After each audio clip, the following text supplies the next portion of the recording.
we're going to talk about getting your groove back. How to reincorporate movement into your life during the global pandemic. I wanted to say post-pandemic, but I just don't think we're there yet. But we are at a place, right, where we can start to kind of think about how to recapture some parts of our life that maybe have fallen by the wayside, which is exactly what this is about. So, just want to take a minute.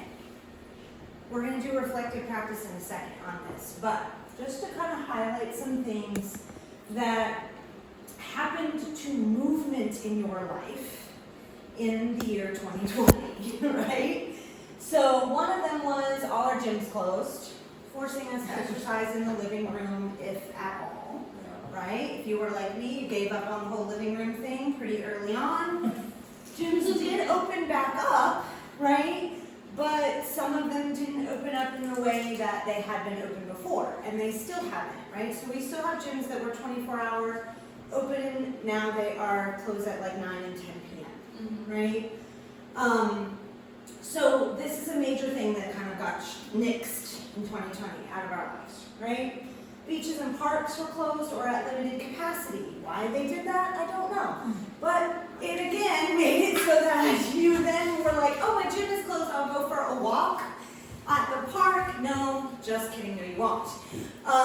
So those have come back, but I wonder how many people are actually using them, right? Workspaces, this is one I'm talking to people a lot about, right? Workspaces move from collective offices to homes, which ceases walking to the printer, upstairs, or standing at the water cooler. Those stairs will get you. Right? So if you were in an office, right, with cubicles or some kind of other collective space, and everything moved home, you lost little micro movements. Things like when you hit print on your computer, you would walk to the printer. You might chat with a friend at the printer. You might stop by another cubicle on the way to the printer, right? All of that means that you are doing what? You're walking, you're standing, you're moving your arms, right? Because most of us talk with our hands. Right? If you're me, you talk with your hands all the time, right? But most people do, right? There are these little micro movements in your body that you do when you're walking, you're standing, you're talking to someone, right? All of that got lost. Gatherings such as church services and conferences moved to online or virtual platforms, right?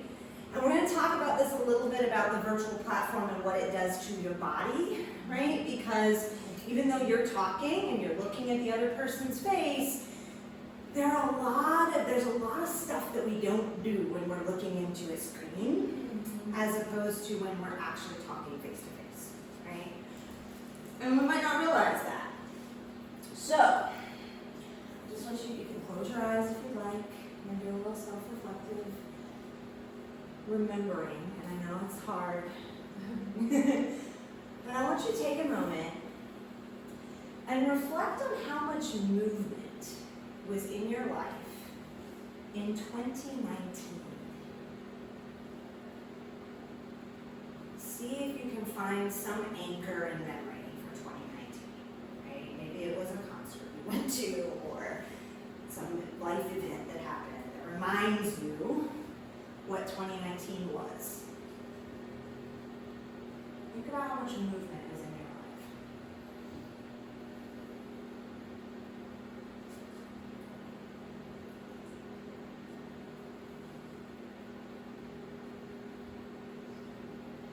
Then I want you to think about, to present day, what movement have you already recaptured in this pandemic? What movement have you been able to get back into your life as things opened up, as more gatherings started to happen, as people got more comfortable with COVID risk? What did you recapture?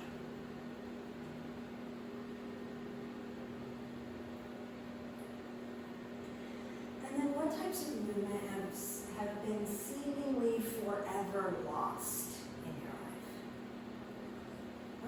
things that you haven't been able to recapture in the last 2 years that you had in 2019?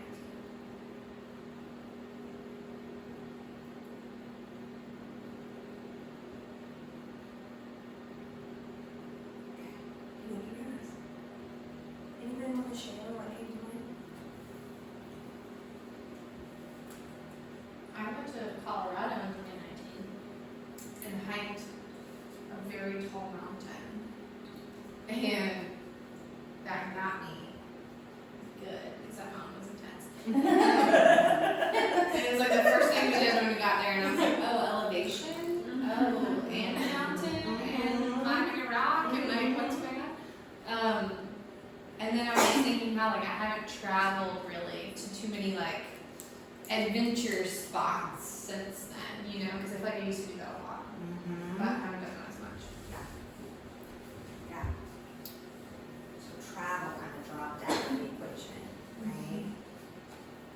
And that's a good point, right? Travel, not just travel, but travel to adventure, right? Travel to go do something physical, to go explore, to go walk through a new city or climb a mountain if you're lucky. Anything else? What'd you lose? Or what movement did you have in 2019? Well, you know, my mom and friends would take walks at the park, and the parks are open now. But I just when we were doing this, I realized we were like sitting and playing at the playground now. Even though the playground was open before, it's almost like we're afraid it's gonna close again. So we're like sending our children to the slides and like, please go play over there. But before that, the walking trails closed for a while.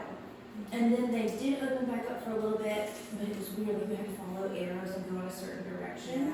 Yeah. So it's almost kind of like we just forgot about that part of being at the park together, which I really hadn't thought about until now. Yeah. Yeah.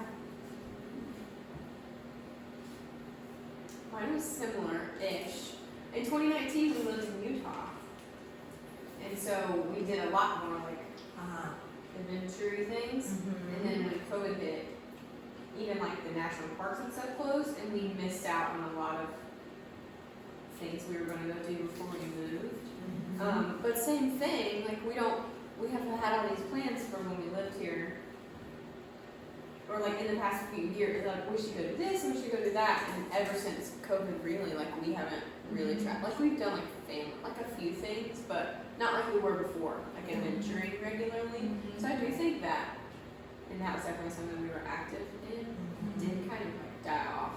We're just like settled here now. But I never linked that like possibly to COVID, but definitely like for the first year that we lived here, that wasn't even a thing. So it makes sense that like that's why we then just got used to not having that on the radar. Right. And so, and I definitely think that played into like our active, Yeah. So. Yeah. What about things you were able to recapture? What has come back?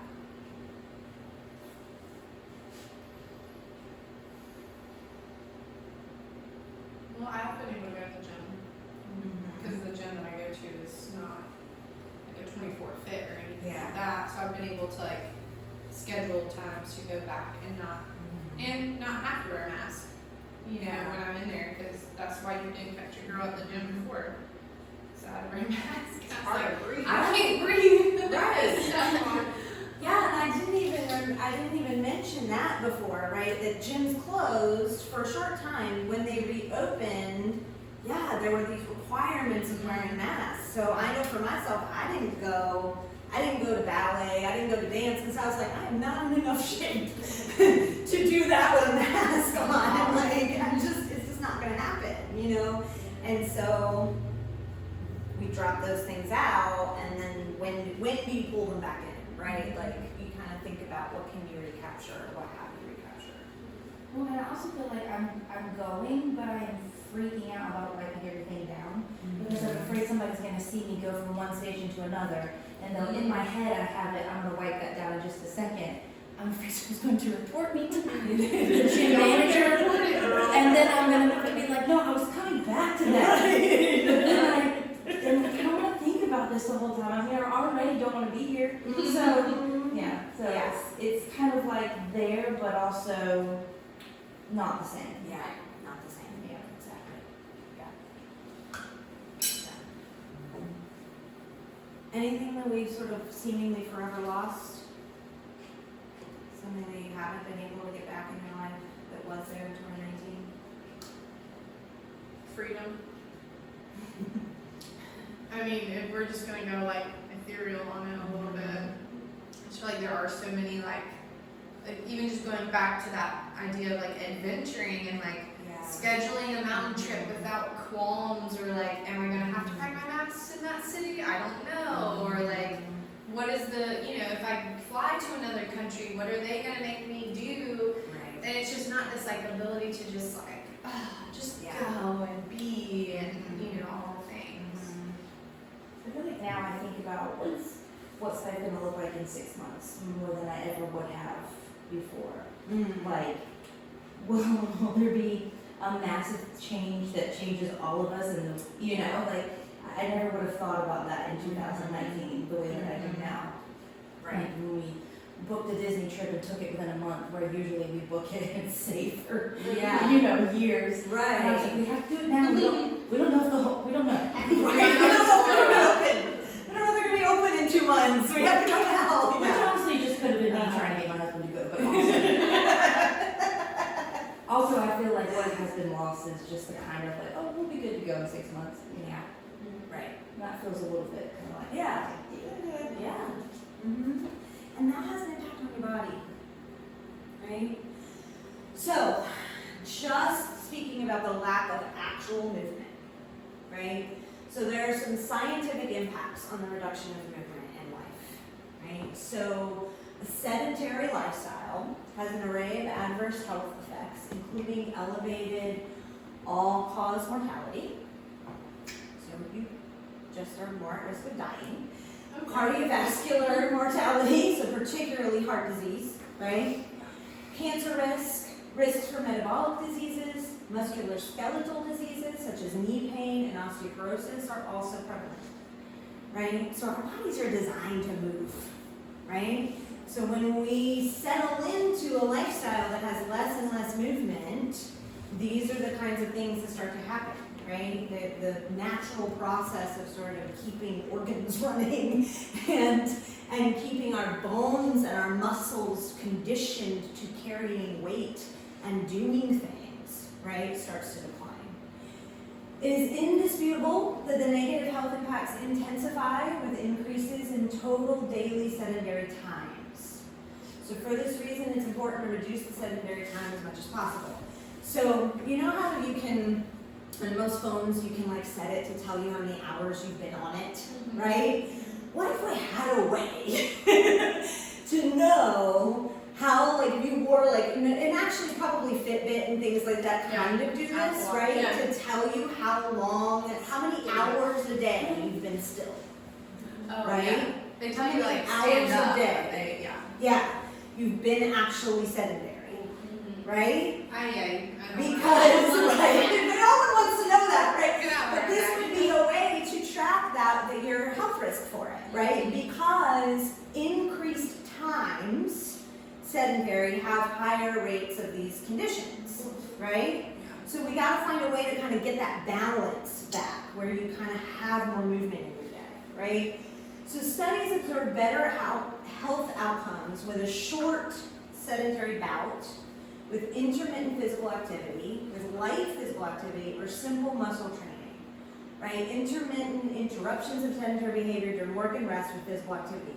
So they actually did this study, and I have the little link there, but to see if just little bouts of movement did anything, right? Because a lot of times we think, oh, I really just need to get back to the gym, or I'm just, you know, I need to take a trip and go climb a mountain, but I don't have the time, or I can't figure out whether I can get on a domestic flight without a mask and all this stuff, right? And so we have all these things that keep us motivated from doing the big things, and then we think because we're not doing the big things, we're not getting movement, right? Or that we're in this category here, right? there's actual small things you can do to keep your body moving and in motion throughout the day, and those little bouts of intermittent physical activity actually do have an impact on those health risks, right? So it doesn't mean that you have to like end work early and go to the gym, right? And work out for an hour and then try to come back and like, you know, take care of your kids and everything that you have going on, right? We just need to put little intermittent physical activity into the day. How do we do that? So here's practical ways to recapture. And we are going to actually practice some of these, right? So if you work from home, get up, walk around the house each time you retrieve a paper from the printer. And one of my clients actually pointed this out, that they don't even print anymore. Right? So it's this whole theory that like you're sitting at your desk and you hit print and you just reach, and she's like, yeah, I don't even grab the print. There's no such thing, it's send, right? We're converting things to PDF and just emailing them now. We're not even using a printer, right? But, so say, every time you hit send, every time you send an email that you would have back in 2019, back in 2018, you would have printed, get up and walk around the room, right? So, we're just gonna do a quick little thing, okay? So you're all seated, right?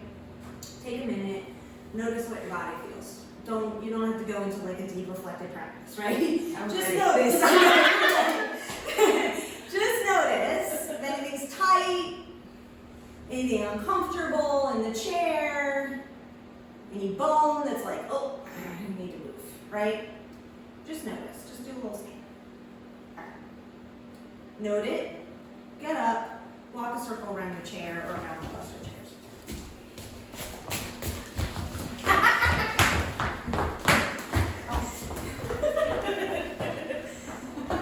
Okay, now do the same thing. Notice what happened in your body. Anything change? My heart rate's up. Is up. Anything else? My head feels more spongy. A little burst of energy. Yeah. Yeah. Anybody feel a temperature change? Anything happen to your breathing? I just feel like a little bit like invigorated, yeah. Like Yeah. like a burst of energy, but just like, ooh, like a wave of Yep. goodness. Or Yeah. a little bit more awake.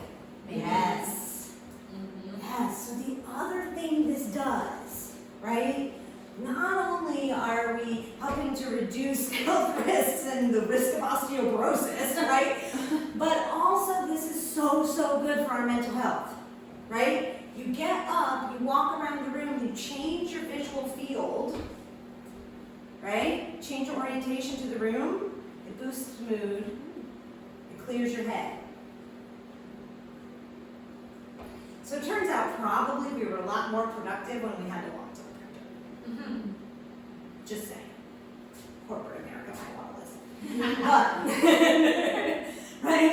So we need to build it, but this is a real easy way to build it back, right? It took like literally 3 seconds to walk around your chair, right? So kind of think about that, right? You can hit send, get up and walk around. Nobody, I promise your boss will not get on your case about it, right? He will not go, where were you? Why did you, when you're away, right? Okay, this is a big one for my therapist in the room for doing telehealth. So, stand up, or not that one, the next one, but stand up or sit forward on your seat when engaging in online chat. So a lot of these companies have also moved to like these, I forget what it's even called, Slack or something, right? It's like these online chat programs that are always on, right? And people are just kind of like, hey, can you do that? Hey, can you do that? Oh, how are you, right? They're using it as ways to check in on their people, but it's all online, right? So there's a difference between sitting like this on a computer and sitting like this. Huge difference, right? If it's just chatting, stand up, right? Stand up and lean over it, move around, hovering over the computer rather than sitting directly in front of it, right? Makes a huge difference. If you're using a video conference platform, hide the thumbnail of yourself and allow yourself to shift in your seat. Right? So if you are either a client or a therapist, you're doing telehealth, right? If possible, some of these platforms are tricky about this, but if possible, hide that thumbnail of yourself. Because what happens when that's there, right? First of all, it takes you out of the video conference. I don't know if you noticed this, right? It takes your attention, you're constantly paying attention to what you look like. Am I in the frame? Is my hair sticking up in the middle? You know, like all of that, right? Not stuff we think about when we're in person, right? I've been talking to you for however many minutes, and I have not thought once about whether my hair is sticking up. If it is, oh well, right? It's going to be a design choice. So, but that's the thing, right? When we can see it, we notice it and we fix it, right? What that also forces you to do, though, is you're very aware of whether or not you dropped out of the frame for a second and come back in, whether the camera's positioned where half your head is cut off, right? Like, you know all of this the whole time you're in the meeting, right? So see if you can position yourself, position the camera, like don't have the things, you know, looking at the fan, right? But like figure out if you're in the frame and then hide it from yourself, right? The Zoom call is real easy to do. Just go down to the little menu and hide your thumbnail, right? And then forget about it. Because what will happen is you will generally automatically kind of move, right? Because we move while we're talking, usually, right? We shift in the chair. It's okay. It makes it feel more real anyway, right? It's not so like stoic on that thing, right?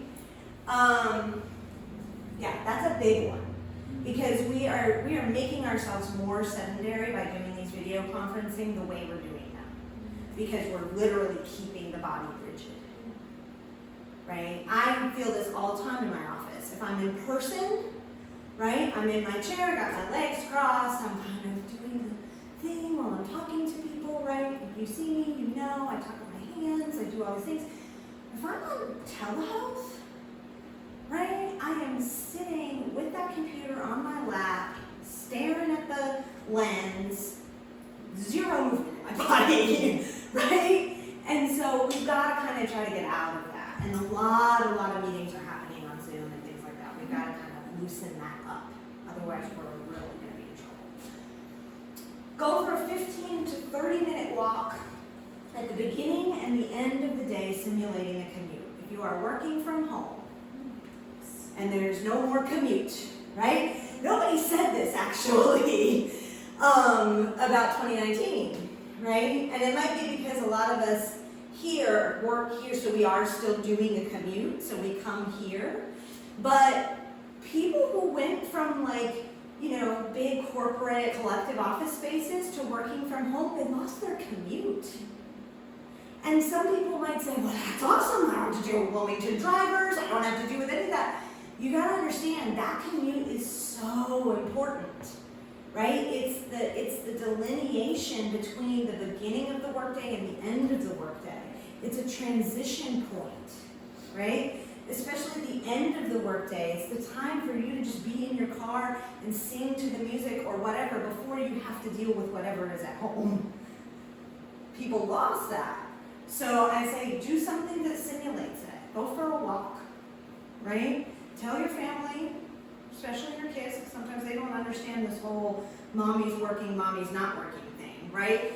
You say, no, mommy's not ready yet, right? I'm gonna go take a walk. Walk around the block, pretend like it's a commute before you come back into your house and cook dinner or do whatever you gotta do, right? It's also getting movement back in because this is another micro movement that a lot of people lost, right?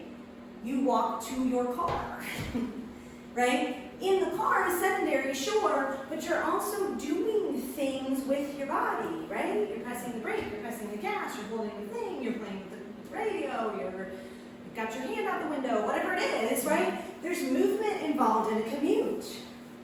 When you're at your desk, and then you're literally going downstairs or walking out the door and immediately into whatever's going on at home, even if what's at home is watching cartoons on, on the couch, right? Like, it's still very sedentary. We're missing those things. Playing music and dance around your space on any and all breaks. Are we gonna have a dance party? Yes. I knew Yes. that. Yes. So, Do you need me to play something for you? yes, can you play something fun? 'Cause Yeah, I looked and I didn't see can. it. But, so this is like when you have an actual break, right? So a lunch break, 15-minute break, something between meetings where you're not expected to do something, right?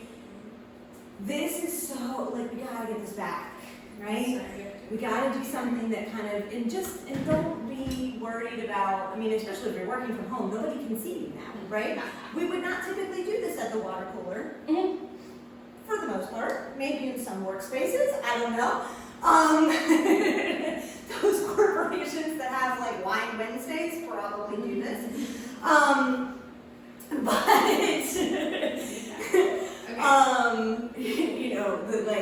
Those of you who have corporate husbands, right? You're gonna kind of present this information to them. Go do a dance party. Actually have a heart attack. Somebody accidentally turned off the speakers off to do it for my computer. Oh, okay. But I can still play it. How about Shut Up and Dance with Me? Yes, perfect. All right, so don't be insecure. Just stand up. You can be really silly, right? This is about getting movement in. Here.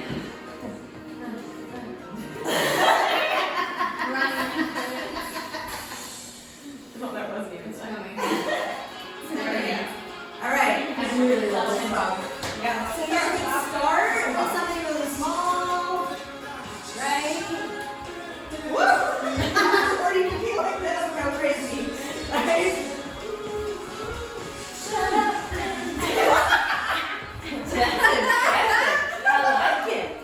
Thank you. You're welcome. Like a concert. Right? You want to try to get as much of your body involved as possible. Right? All the parts. All the parts as well. That was so totally about this. Right? Here, give your hand. Oh yeah. Oh yeah.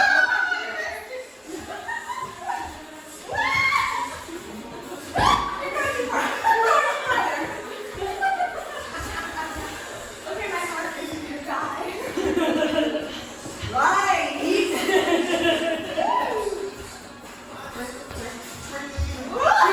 going, follow, girl, follow. Can I go under you like a bird? Yes. I'll do it. There you go. Brittany, where you at?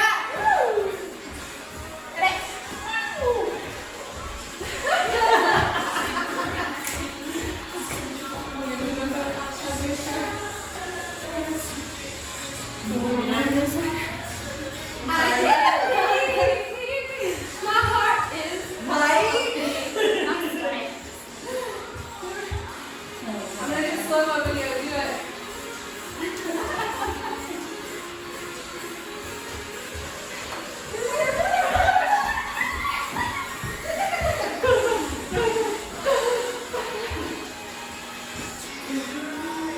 Oh my god, your guitar. It's all grab forever. Now. Wait, keep going or call? All right, so you can call it. How long was it? That was 2.5 minutes. Okay. How longer than that? Yeah. So, anybody feeling the results of their sedentary lifestyle? Right? 2.5 minutes of just dancing around, and we're all winded, right?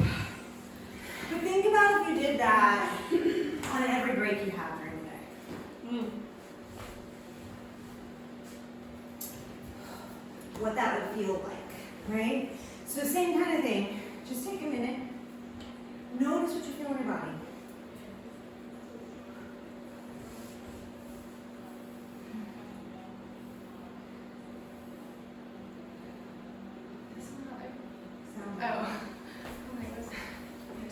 Oh, it's probably Maybe, this yeah. one. I forgot. Whoops. I probably destructed the massage, but that's okay. So what do you notice? My heart's still going. Yeah. Uh-huh. Settled it down. Uh-huh. It's fun. It like makes you feel like a kid again. Yeah. You know, when you do stuff like that. It just Right. feels like Have this little like tingling buzzing. I was just about to say I'm tingling. Mm-hmm. I feel more of a temperature change now than I Yeah. did earlier, like heat in my legs. Yes. I don't know if they're dying or what. They're waking up. They're telling something. When I do walking talks, every time I get back and sit down, my legs feel like they're, it's like tingling, but it's like Yeah. there's bugs inside me. Yeah. You know, like they're moving around. Like, Yes. Yes. It's because we woke up the nervous system, right? All those little nerve endings are like, ooh, we're working me.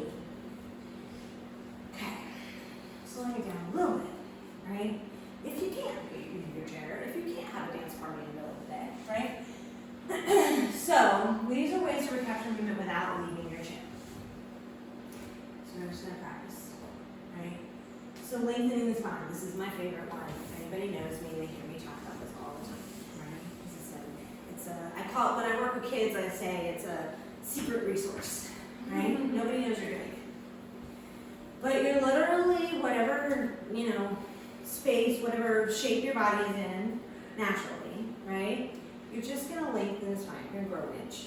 So you just wanna, it's real small, right? You're just gonna notice, feel like somebody's kind of like pulling up on that base of your skull, just slightly, right? What do you notice when you do that? I feel tall. the way you said it. Feel tall? I feel tall. Trying to stay tall. Yeah. Yeah. Some people feel a little elevation of mood, Yeah. right? Because it takes the pressure off your spinal fluid. I feel like more confident in myself. You know, like I just feel stable Yeah. when I'm like sitting up tall, and I feel more like, because we all know when we slouch over and we all feel our squish and everything. Like, ain't nobody feeling sexy or cute like that. You know? When you like just sit up tall, you're like, oh, I could be in a magazine. Yeah. So this one is one of my favorites because, right, there's actual research to support this is another mental health benefit too, right? So first of all, it takes all that pressure off of your spinal cord, right? So your spinal fluid can flow more freely from the brain to the rest of the body, right? So it's a nice little lift, right? It's also related to how we view the world and how we go about the world, right? So there's been studies done on posture that when they did this study where two groups, right, people heard good news, right? So something good, something pleasant in a slouched position, all hooked up to electrodes. And then another group heard the same good news with this lengthened spine. And it turns out that the lengthened spine group had more brain activity in the pleasure centers of the brain than those who heard the same good news in a slouched position. Right? So how we take in information is impacted by the way we hold our bodies. Really cool. But that's also important to do. Okay, roll your shoulders. Right? This is something you can definitely do in your chair. Get all that crunchy muscle. It's Right? It's crunchy. Right? Just loosening up the joint, the muscle joint, right? The shoulder. That's it. Just notice how that feels. Ground your heels into the floor, right? So if you're seated, we're not going to get out of the chair. It's the difference between this, or even this, right? Ways that we sit, and like planting your feet on the ground and then just driving those heels into the ground. What usually happens is it activates your legs, right? You'll feel those muscles engage that have to in order to do that. That counts as movement. Right?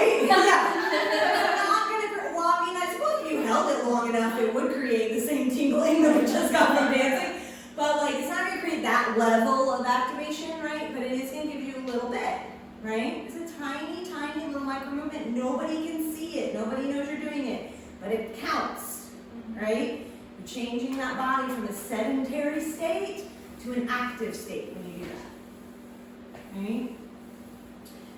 Progressive muscle relaxation.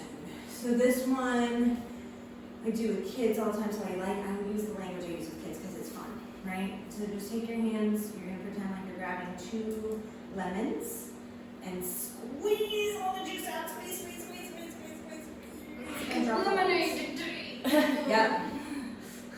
You're gonna do that 3 times. So grab your lemons, squeeze, and drop. One more time. Squeeze, tighten those muscles. And drop. Right, shoulders up like you're a turtle in a shell. Tight. And we'll lengthen your neck like a giraffe. You might want to turn your camera off for this if you're on Zoom. But tight.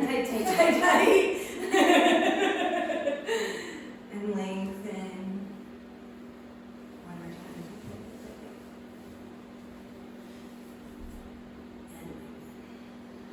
And legs, I do robot legs. Stiff. And spinning legs. Robot legs, tight muscles, make them hard. And straight legs. And one more time, hold it. Right, this also should engage your core a little bit, right? When you lift the legs like that. And so that's like the 3 I do with kids. You can do any muscle group, right? But you're just tensing the muscle for a few seconds and releasing it, right? Repetitively. It counts as movement. May I ask a question? Yes. What are the mental benefits? So that one we're going to get into in a minute when we talk about stress. Progressive muscle relaxation is a way to complete the stress cycle. So if you have stress in your body, right? Doing the no stress. If you have stress locked in your body, the progressive muscle relaxation is a way to release it, to let the body complete that fight or flight response without having to leave the building. Interesting. Facial movements, right? So facial muscle movements, you can do the silly ones, that we do in acting class or whatever. But my favorite one too is that it was what we call a half smile. So half smile is like if you do a full smile and then you come back halfway, right? So if you're a frown or your relaxed face and then you have a smile, you want to go in between, right? I know, I can't do it while talking. I almost want to take a picture of everybody's half smile. Make your collage. Find your half smile. And just notice what that feels like. Stupid. You gotta let go of what it looks like, right? This is another turn the camera off, right? This feels more stupid to You you gotta than the let- dance party. you gotta let- right?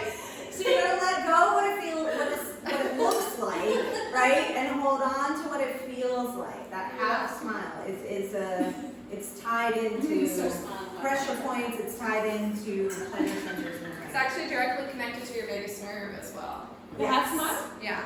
Yes. Well, your facial muscles right here, are connected to your vagus nerve. So even doing a half smile, it's like if you can't muster up enough, emotion for a real smile, doing a half smile is a good option to just stimulate the vagus nerve. Right. Yeah. Orienting movements, so this is one that you can do on your breaks or whatever. This is literally just, I need my chart again. So, if you're seated like this in front of a screen, right? Once in a while, you're just going to do an orienting movement where you're going to turn your head and look as far behind you as possible and let it actually kind of work into the spine and hips. So you're actually going to allow yourself to turn around and look behind you. And then come back. Yeah. And go the other way. So you're going to start with the head and you're looking at what what's in your visual field.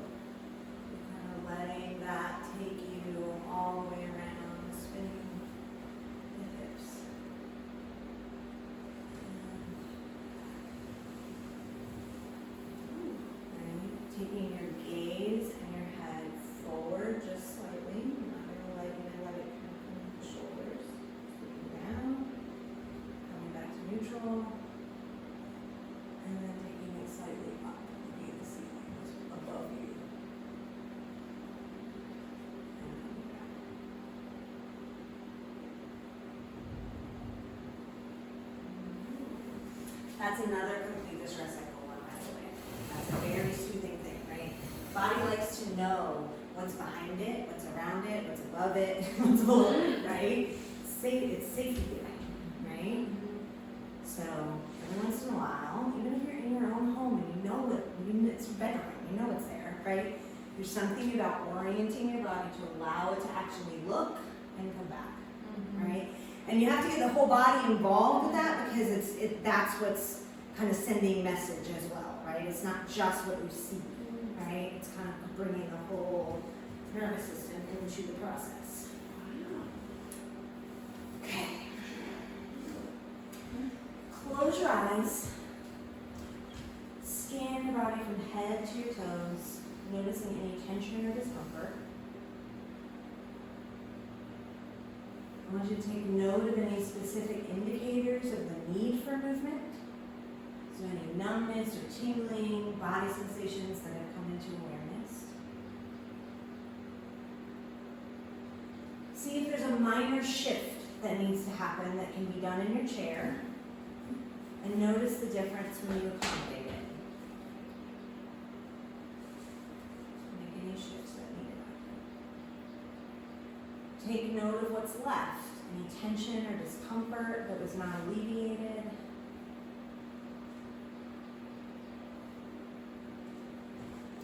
And then we already did this last part, so I'm going to skip it and walk around the room.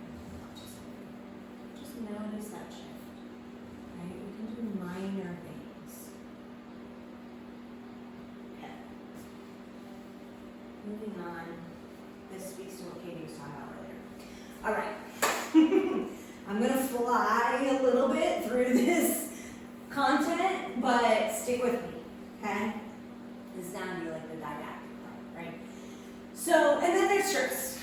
So, Katie was talking about earlier about like being in the gym and feeling like, oh, I don't want them to think that I didn't wipe that down, right? There's a lot of micro stressors that we've picked up during the pandemic, right? A lot of thoughts and feelings about what other people think about what we're doing, whether we're wearing a mask, whether we're not wearing a mask, whether we're doing this or that, right? All of that stuff. And there's lots of other stressors in our lives that came before the pandemic, right? But those are just additional ones, right? So, what we want to think about. When I work with clients, I talk about this thing about a stress cup, and I'll ask about what's in your stress cup, right? And I've begun to change the language actually based on this book. Is sometimes when we talk about stress, what we're actually talking about is stressors, right? Yeah. So the stressors are what activate the stress response in your body, right? This is anything you see, hear, smell, touch, taste, or imagine could do you harm. So these could be external, like work, money, family, time, cultural norms and expectations, experiences of discrimination or racism. They could also be internal, so that's self-criticism. Right? What's somebody going to think of me? Body image, identity, memories of past experiences that are stressful, or the future, right? So these are the stressors. These are things in the environment that come at us, right? Stress is the neurological and physiological shift that happens in your body when you encounter one of these threats. Adaptive response comprises of neurological and hormonal activity designed to help you survive the threat. So it's supposed to be there. Right? The stress hormone cortisol gets released, it's supposed to be there. You have increased blood flow, quicker breathing, tense muscles, decreased sensitivity to pain, vigilant attention, short-term here and now thinking, right? Heightened senses, memories narrowed to immediate needs of the stressor, so we no longer care about anything else except the grizzly bear in front of us, right? And digestion slows. Immune functioning shifts. Not so great for COVID. Growth and tissue repair slows. Reproductive functioning slows, right? All the parts of the body that they're like, yeah, there's a grizzly bear in the room. We don't need that stuff right now, right? The brain shuts it down. It's supposed to happen that way, right? This is designed to get you through an immediate threat. But sometimes we get stuck, right? So dealing with the stressor is not the same as dealing with the stress. Boom. Say it again for the Let people that in the set in for a minute, right? Dealing with the stressor is not the same as dealing with the stress, right? The stress is in the body systems, and so must be completed so the body systems send a message to the brain that the stressor has been dealt with and we are again safe, right? We can get stuck in the cycle when the stressor is chronic, right? So the grizzly bear stays with us, it lives in our house. Or social appropriateness, right? So we don't think it's appropriate to actually run away or something Or like like that. take a deep breath. Right, Like yes. sometimes we just like hold our exactly. breath because we're like, Right. I can't let anyone hear me. Right. You know. Or there's not adequate safety, right? So we have to complete the cycle though in order to avoid permanent shutdown and dysfunction of the system that is slowing the stress response. So remember all those things, the reproductive system that was shutting down, the digestive system that was slowing down, all that stuff. We need those things to get back online, right? So if we stay in this, if we don't complete the stress cycle, those things atrophy, right? This is how we end up with like chronic constipation and reproductive issues and things like that because it's stuck, right? It's not kind of coming back to baseline. The number one way to complete the stress cycle is movement, right? Because it's a bodily response, something happening in the body. So the first option, there's lots of options for completing the stress cycle, but this is the major one, right? This gets you the most bang for your buck. So, vigorous physical activity, run, cycle, aerobic dance, right? So if there was some stress in your body earlier and I made you do a dance party, guess what? You completed the stress cycle. You didn't even know you were doing it. Yeah, I'm feeling pretty good. Right? Controlled aggression, so things like kickboxing, martial arts, contact sports, right? Again, if there's chronic stress in your body, getting one of these things in your regular routine is really good for you, right? Progressive muscle relaxation or some yoga practices. So this is the other one that like some people are not into running and cycling, right?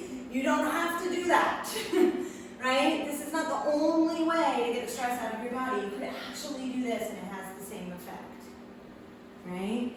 So if you have a stressful phone call, for instance, you get off the phone, the stressor is gone, the person has hung up, right? Stress is still in your body. Do that little squeezing lemons thing, it actually completes the stress. That was good. Almost. Would you say like for, I'm assuming this is for Yes, question. yes.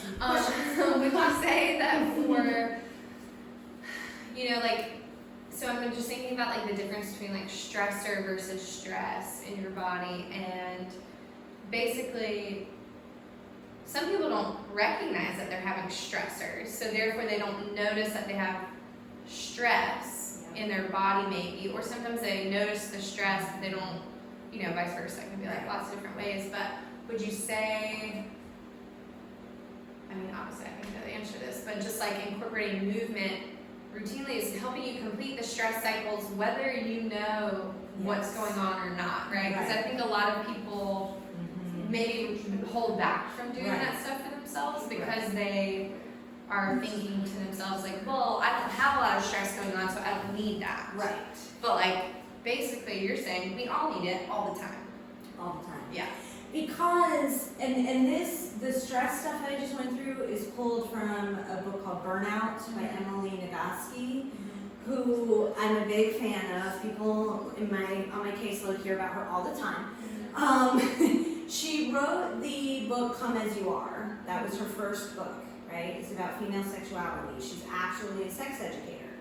And what happened was, she got all this great feedback about the first book, but most of the women that she talked to, when she asked them, what did you like about the book, they all talked about this one, it's not even a full chapter, I don't think. It's like half a chapter on completing the stress cycle. And she was like, there's something here, right? Everybody gravitated to this one chapter and didn't talk about anything else.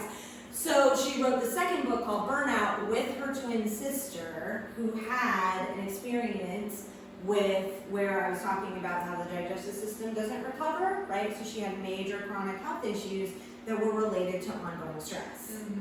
And so, so one of the things that she talks about is this idea that like back in the day when this, what the amygdala and our trauma response system is really designed for are those physical threats, the grizzly bear, right? The ferocious tiger that you encounter while you're picking berries out in the field, right? None of us do that stuff anymore, right? We go to the grocery store, we pick up strawberries, we go home, right? There's no, you know, wild animal involved. Yeah. So there was a fox running around. Did y'all see that? It just scared the office. So what happens is instead it's the stressful phone call. Yeah. Right? Yeah. And so we don't have we don't have a societal build-in for completing that stress cycle in the body. Yeah. In the same way that you do when you're running from a ferocious tiger, right? So we've got to actually build that back in and see it as that, and just assume your body's taking in stressors all day long. Yeah. It doesn't matter if you call it that or not, right? I mean, if you really build great awareness and you can tell when your heart rate goes up or down throughout the day, great. But if you don't, just assume there's stress in our environment. It's part of being human, right? This is the way to keep it from becoming a chronic health problem. Right. Yeah, I like that. Yeah, I've heard I've listened to podcasts and stuff before about doctors who, you know, like tell their client, like, all right, you really got to increase your, you know, aerobic exercise throughout the week or whatever, and then the client's like, okay, yeah, I'll do that, and then they end up failing, you know, quote unquote, and then they get disappointed in themselves or what have you. And this one guy was like, well, how about, let's just have you do 5 minutes every day. Just 5 minutes. Like, I don't want you to go to the gym. I don't want you to do like all these extra things. I just want you to, for 5 minutes in the morning, while you're already doing something like your coffee's brewing, you know, it's like, okay, while your coffee's brewing, do 20 jumping jacks, 20 squats, 20 push-ups, 20 sit-ups, and then notice. And then like, that person that actually engaged in that was able to actually like lose weight, reduce the stress, and all those things, versus the person who goes to the gym for an hour and a half, 5 days a week, you know, because he was able to start to shift that like awareness of the micro movement, you know, and build that in, because when you start doing that, then you start doing it more throughout your day, and it just builds on itself, you know. And one of the big things about this research around completing the stress cycle that really stuck with me is that part of it is you got to get the body back to optimal arousal, right? And so if we're always in stress mode, in this low level kind of functional stress mode, our basic like organ functions are in sleep mode. Yeah. Right? It's like when your computer goes to sleep, right? Like, so your digestive system isn't working to optimal functioning, your reproductive system isn't working to optimal functioning. So like these things that we actually need that are like, if they continue to be a health risk, are going to result in worse things that you don't know. It's like that silent killer, right? Like you don't know until years down the road, and all of a sudden you're needing to have surgery or you're having these things happen. So we want to get into like a regular practice of kind of completing that stress